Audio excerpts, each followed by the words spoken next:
by drawing on their own experiences in the environment and playing and traveling on ice, our youth can make a positive contribution toward understanding how ice is changing in the far north, and then using that to help keep their communities safe. I think the reason I got into the field I'm in right now, which is hydrology in the north, is that I grew up in Iowa, and I used to really enjoy spending time by rivers. I used to like going trapping and hunting along rivers during freeze up. We are affected by changes in our ice. It is an important indicator of climate change. It is an important feedback loop in our atmosphere for reflecting light back to our planet, that white surface. And really, it's the lifeblood of many of our communities. It is the way that if you don't live on the road system, which many of our communities in the far north are not, then the river is your transportation route. A really important part of our project is trying to improve awareness of dangerous ice conditions and improve public safety. Every year there are people in Alaska, whether they're traveling for subsistence or traveling for recreation on ice, that get into serious trouble.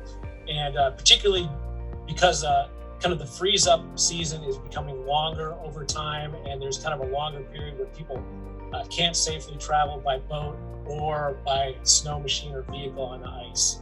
And so providing data about what the thickness of ice is and sharing photographs and things like that and information on social media to try to improve awareness. Fresh Eyes on Ice gives the opportunity and the excuse to get your students outside, or the youth in your after-school club outside, observing the environment and seeing some of those things that we all have to hit anyway in the next generation science standards and in our state and local standards. We are looking at change through time. We're looking at cause and effect. We're hitting some of those key concepts that you want your students to understand in physics, in ecology, and through the inclusion of local and indigenous knowledge in our education program through Fresh Eyes on Ice.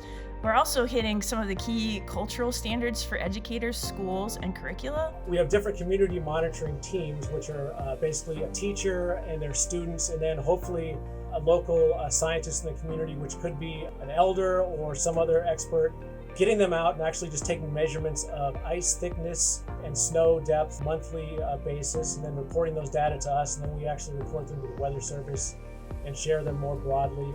We also are trying to get students to take photographs during freeze up and break up, both from the ground and then also using drones or UAVs that we supply them. We have a professional development program for teachers, and more broadly, we have teaching resources in the form of culturally responsive lesson plans. They follow the classic inquiry model, all of them, the 5E model, except for we start with the elders, listening to elders in our community and local knowledge holders, and start with our own personal stories and connection to ice. If you can understand how to collect, use, and communicate data, then you have power to help determine your own future. Takeaway message from teachers: get your students out on the ice, get them excited about being scientists, and report us your data, because we're really excited to get it, and it serves a valuable purpose both for scientists and your community.